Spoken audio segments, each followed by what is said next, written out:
사도행전 9장 15절입니다. 사도행전 9장 15절. 제가 봉독에 올리겠습니다. 주께서 가라사대 가라, 이 사람은 내 이름을 이방인과 임금들과 이스라엘 자손들 앞에 전하기 위하여 택한 나의 그릇이라. 오늘 저는 나의 택한 그릇이라는 제목을 전하기 위해서 이 단에 썼습니다. 기도드리겠습니다. 사랑의 하나님 아버지, 감사합니다. 주님께서는 저희들을 주님이 택한 그릇이라 하였습니다. 그 그릇이 어떤 역할을 하는지는 정말 저희들이 일에 달려 있사온데, 주님이시여, 주님께서는 가장 깨끗한 그릇으로, 가장 순전한 그릇으로 사용되게 하시기 위해서 모든 것을 다 하십니다. 저희들 주님의 말씀 받들어 온전한 그릇이 되어서 주님 앞에 축복받고 은혜 받는 자들 다 될 수 있게끔 하게 하여 주시옵소서. 오늘 이 시간도 주님 앞에 맡겨오며 예수 그리스도 이름 받들어 감사하며 기도드리옵나이다. 제가 오늘 전하고자 하는 것은 사도 바울에 대해서 전하고자 이곳에 나왔습니다. 그러면 우선 사도의 그 고향인 로마에 대해서 이야기 드리겠습니다. 로마는 원래 로마가 기독교 국가가 된 데는 밀라노 혁명 때였습니다. 기독교 국가로 신앙의 자유를 인정했던 콘스탄틴의 그 대제사장의 아버지는 원래 그 기독교를 너무나 탄압하고 핍박했어요. 그런데 기독교인들이 그러므로 해서 재산을 뺏기고 관직을 뺏기고 또 직장을 다 잃어버렸어요.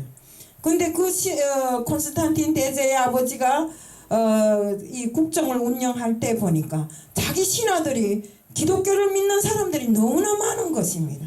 그래서 신하들을 불러 못 앉혀놓고 너희들 기독교를 택하든지 아니면 관직을 택하든지 두 가지 중에 한 가지를 택하라고 했습니다. 그런데 많은 기독교인들이 관직을 버리고 신앙을 택했어요. 그런데 이 사람이 계속 지나며 보니까 관직을 택한 사람들은 신앙을 택한 사람들보다 행복해야 되고 돈도 많이 벌고 정말 관직을 가지고 있기 때문에 행복해야 되는데 아니고, 그들이 얼굴을 보면 시름에 젖어 있고 고민에 젖어 있고 정말 사람들 보기에 너무나 안쓰럽게 살아가고 있었습니다. 하지만 관직을 버리고 신앙을 택한 사람들은 비록 못 살지만 정말로 행복한 얼굴을 하고 무슨 일이든지 정말 그 생활 자체가 기쁨으로 엮어나갔습니다. 그러니까 콘스탄틴 대제가 이 신앙을 택한 사람들을 다 불러 모았어요. 많은 그 사람들을 불러 모아놓고 그들을 위주로 해서 정치를 해감으로 해서 한때 로마 제국은 엄청나게 강대한 국가로 이렇게 되었댔어요. 관직을 빼앗기면서도 신앙을 지킨 그런 그 믿음의 사람들 때문에 정말 이 로마가 기독교 국가가 되는데 성공을 하게 된 것입니다. 우리 모두는 신앙생활을 하면서 정말 지키기 힘든 모든 것들이 많아요. 그렇지만 아무리 힘들고 어려운 환경이 있을 때라도 오히려 믿음 속에 굳건히 선다면 우리가 나갈 길은 정말 밝은 빛이고 또 우리가 나가는 길에 어려움이 없어져요. 요즘에 교회에 다니는 것이 무슨 죄 짓는 것이 그냥 어디에 가면 큰 소리 한 번도 못 쳐요. 교회에 다닌다면 벌레 취급하고 야야야 교회에 다니는 저 사람들 조심해라. 코로나가 교회에서 많이 나온대. 이러면서 지금 식당 같은 데 가서 교회 사람들이 못 앉아 마음대로 기도도 못하고 있어요. 이런 형편에서 정말 우리는 죽은 물고기가 물살을 타고 정신없이 떠밀려 내려가듯이 이 사회 악에 떠밀려서 교회 문도 다 닫히고 교회 사람들이 마음대로 이 세상에 대고 소리 한번 크게 지르지 못하고 이 세상 풍파에 정신없이 떠내려가고 있습니다. 정말 이 기독교는 한마디로 말해서 변화의 종교입니다. 기독교의 인물 중에 가장 큰 변화를 가져온 것이 사도 바울입니다. 사도 바울이 다메섹에서 변하는 기독교의 그런 복음의 지각 변동을 일으킨 사람 중에 한 사람입니다. 하나님이 계시를 받아서 정말 신약성경 13권을 쓴 자이기도 하지만 우선 유럽 복음화와 유럽 복음화의 결정적인 초석이 되었고 세계 복음화의 씨앗이 된 것이 바로 사도 바울이었습니다. 바울이 그 한 사람의 변화가 이렇게 굉장한 그 우리 정말 기독교 역사에 큰 변화를 가져온 것은 정말로 하나님의 은혜가 아니고는 아니 되었어요. 바울이 그때 다메섹으로 갈 때는 기독교인들을 탄압하기 위해서 다메섹으로 갔어요. 이 바울을 하면 이 바울은 기독교인들 핍박하는데 제일 첫째 인물이었어요. 그건 정말 그는 스테반이 죽을 때도 그것을 응당한 것이라고 받아들인 사람이었어요. 물론 죽어야 한다고. 너 기독교를 믿었기 때문에 죽어야 한다고. 근데 왜 그랬을까요? 이 로마라는 이 나라는 유대인들은 하나님은 믿었는데 절대로 예수를 인정 안 한 것입니다. 그들에게는 구약은 있는데 신약이 없어요. 그렇기 때문에 예수 십자가와 그 부활에 대해서 그들은 인정하지도 않고 모르고 있었어요. 메시아는 기다리면서도 정말 예수 그리스도를 한 번도 크게 생각해 본 적도 없고 그래서 일반 선지자의 한 사람으로 이렇게 여겼어요. 사울은 정말 율법에 전통한 사람이고 가말리엘 그 문화생님으로서 율법학자였어요. 정말 가질 것 다 가지고 있는 그는 정말 최고 명문 중에 명문이었어요. 정말 이 사울처럼 어떤 것도 다 가진 사람이 흔치 않았어요. 근데 사울은 기독교를 박해하는 자 중에 가장 심한 사람이었어요. 그는 기독교를 믿는 사람이라 하면 남녀를 물어나고 잡아다가 핍박하고 고문하고 이렇게 했어요. 정말 그런데 하나님은 이런 사람도 변화시켜서 쓰시는 역사가 일어나게 된 것입니다. 우리가 사도행전 9장 13절 14절에 보면 주여 이 사람에 대하여 여러 사람에게 들었는데 그가 예루살렘의 주의 성도들에게 적지 않은 해를 끼쳤습니다. 여기서도 주의 이름을 부르는 모든 자를 결박할 권세를 가지고 있습니다. 아나니아의 말입니다. 아나니아가 사울에 대해서 이야기를 하면서 그 사람이 우리를 붙잡아 갈지도 모른다고 이렇게 무섭고 두려움에 차서 사실은 고백을 했습니다. 예수께서 예수님 만나기 전에 정말 가장 기독교인을 핍박하던 사울이 예수님을 만난 이후에 그의 모든 일에 변화가 생겼고 정말 예수께 붙잡혀 누구도 감당할 수 없는 그가 예수께 붙잡혀서 기독교의 한 역사의 핵을 끊는 이런 사람이 된 것입니다. 우리가 요즘 기독교를 박해하던 스님이었던 이정훈 교수 오히려 스님이지만 해박한 기독교의 지식으로 기독교를 막 변증하고 다닙니다. 스님인데 절에 대한 걸 말해야지. 기독교를 변증하고 다니고 특히나는 이어령 교수도 기독교의 핍박자였지만 정말로 주님을 만난 후 지금까지 지성적인 논리로 기독교를 변론하고 이렇게 다닙니다. 그러면 사울은 어떻게 변화되었을까요? 사울이 변화된 것은 바로 빛이었어요. 우리가 사도행전 9장 3절에 보면 사울이 길을 가다가 다메섹에 가까이 이르더니 홀연히 하늘로부터 그 빛이 그를 둘러 비추는지라. 사울이 사실 다메섹으로 가는 것은 기독교인들을 잡으러 가는 길이었어요. 정말 다메섹으로 가는 길에 강한 빛이 비춤으로 해서 사울이 정말 그 빛이 얼마나 강했던지 하늘의 빛보다 더 강했기 때문에 그는 두 눈을 다 잃었어요.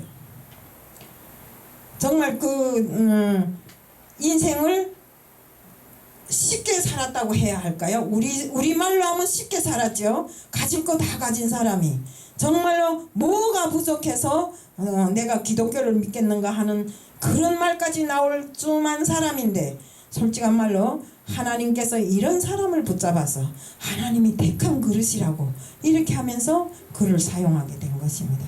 그의 두 눈을 잃었을 때, 두 눈이 보이지 않을 때 그는 3일 동안을 금식을 하면서 기도를 했어요. 그때 하나님이 그에게 임하셨고, 하나님이 임하신 뒤로 그의 눈에서 고깃비늘 같은 것이 벗겨지면서 그의 눈이 열렸어요. 그 눈은 정말 육적인 눈과 영적인 눈이 동시에 다 열렸기 때문에 그는 세상을 보는 눈과 하나님을 보는 눈이 함께 열렸어요. 정말 이름으로 해서 그가 정말 세상을 향해서 하나님이 복음을 전하기에 힘썼어요. 그는 예수 부활의 복음을 전하기 위해서 사나 죽으나 앉으나 서나 오로지 예수 십자가밖에 모르고 살한 사람이 되었어요. 정말 그 바울이 심령에 비춰온 하나님의 그 강한 빛이 그를 변화시켰고, 정말 그가 하나님의 사람으로 세상을 살면서 정말 세상 사람들에게 예수 그리스도의 증인이 되어서 정말 죽을 때까지 예수를 전하는 사람이 되었던 것입니다. 정말 이렇게 사울이 삶의 기적 같은 변화가 일어나고 난 것처럼 우리도 정말 우리 삶에 기적이 일어나야 됩니다. 우리가 원수마귀는 악한 영이고 어둠의 영이기 때문에 빛이 오면 견디지를 못하고 물러나게 됩니다. 하나님이 빛이 오셔야 어둠이 물러나게 됩니다. 이 빛이 사울에게 비쳐서 사실은 사울이 하나님 앞에 꼬꾸라지게 되었고, 정말 이렇게 해서 이름으로 해서 새 사람이 되고 어둠을 청산하고 하나님 앞에 쓰임받는 자가 되었습니다. 우리도 역시 정말 사울은 교만하기도 그지없는 사람이었어요. 왜요? 로마 시민권까지 다 가지고 세상 형법을 다 다룰 수 있는 사람이었기에 예수님보다 먼저 나라고 하던 사람이었어요. 그런데 다메섹으로 가면서 정말 하나님이 그 강한 빛을 해서 엎드러졌을 때 그는 하나님에게 누구신가고 물어봤어요. 그러니까 예수님 뭐라 했습니까? 나를 핍박하는 사울아, 내가 바로 예수다. 우리도 이런 말을 들어야 됩니다. 하나님 앞에 엎드러지는 우리가 돼야 됩니다. 세상에 갖고 있던 그 모든 더럽고 추악한 것을 그 앞에 다 버려버리고 하나님께서 귀 있으시는 그릇이 되어야 됩니다. 아멘. 네, 예수님이 뭐 이랬어요? 임금들과 세상 사람들에게 나를 전할 때 쓰일 수 있는 그런 그릇으로 내가 쓴다 했잖아요. 그러기 때문에 정말 그 바울이 가졌던 그 모든 권세들을 하나님께서는 자신의 영광을 위해 쓰시는 도구로 이용했던 것입니다. 그렇다고 하나님 앞에 엎드러졌다 해서 그를 로마 시민에서 없애버린 것도 아니요. 다 이용해서 도구로 이용해서 그를 변화시키고 그가 정말 어디에 가서도 주를 전도하는 이런 전도 일꾼으로 사용하셨던 것입니다. 우리도 그렇습니다.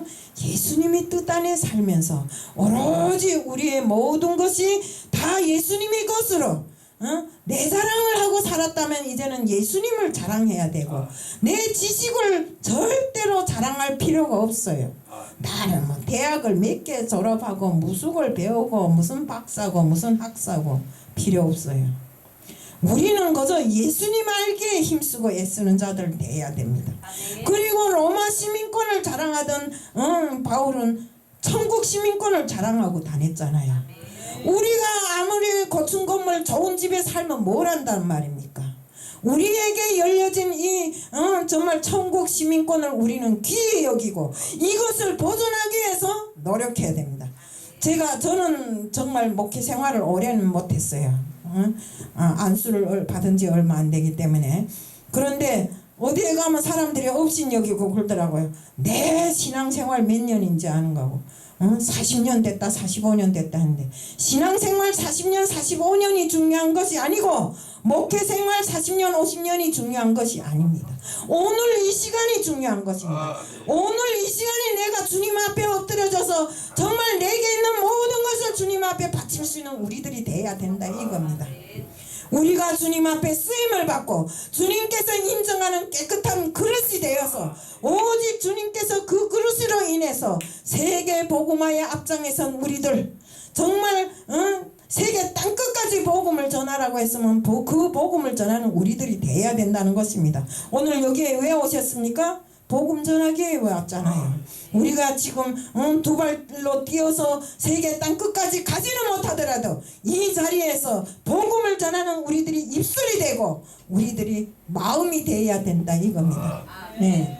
그래서 우리는 세상 자랑 그만하고 집이 10채 있으면 뭐합니까? 봤지요. 우리 이번에 대통령 선거를 앞두고 뭐 150억 200억 상상도 못할 이런 그 숫자들이 막 쏟아져 나오잖아요. 우리는 이런 데 신경 쓰면 안 돼요. 예? 돈이 150억이 있으면 뭐라고 2천억이 있으면 뭐라냐고. 그걸 갖고 우리가 천국 갈 거 아니잖아요. 죽어보세요. 죽은 사람 보세요. 내가 이전에도 이야기했지만 조영기 목사님한테 가보니까 사진 한 장 달랑 붙어 있더라고요. 조영기 목사님이 이때까지 이루어놓은 것이 사진 한 장밖에 없겠어요? 하지만 우리가 갈 곳은 이 빈손 들고 하나님 앞에 내가 이루어놓은 업적을 가지고 가는 것입니다.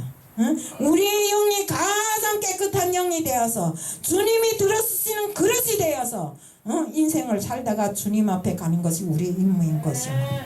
그렇기 때문에 우리는 정말 하루를 살아도 주님이 원하시는 깨끗한 그릇이 되고 정말 주님이 우리에게 약속을 하시지 않았습니까? 너희들 그릇을 키워라.